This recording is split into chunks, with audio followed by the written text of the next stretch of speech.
First brought to you earlier this year a Norman man's success story. He lost more than 200 pounds. Not long after that, Steve Leisinger looked like this. The 49-year-old says he was beaten during a road rage attack.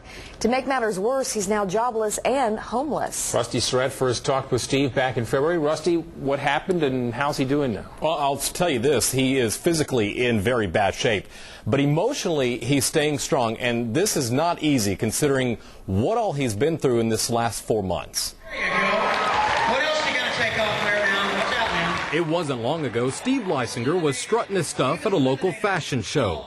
After all, he went from this, nearly 500 pounds, to this. Steve had a lot to smile about.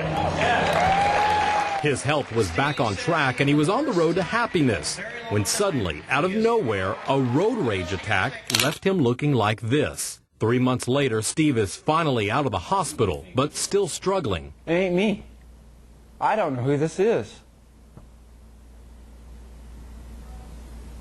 It wasn't the happy guy that was at the fashion show. Steve says what happened back in March is still somewhat of a mystery. He remembers pulling up to this intersection on Northwest 23rd in Santa Fe. And a gentleman cut me off. Don't know why. And from there, they continued on 23rd toward Lincoln Boulevard near the Capitol.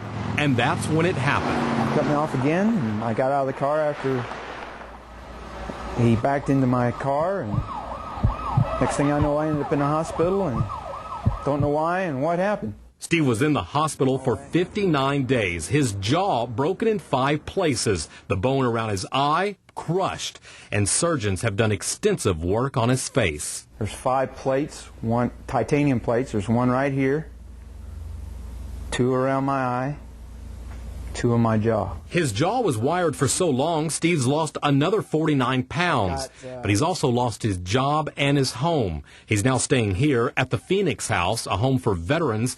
And despite all that he's been through, the man who's lost so much in this last year is still looking on the bright side of things. I'm still alive, thank God.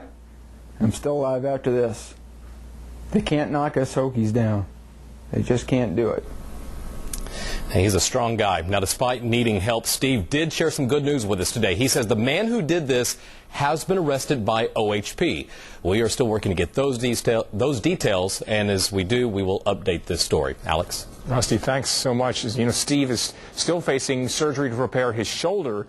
In addition to the criminal charges, he also plans to file a civil lawsuit against the man who assaulted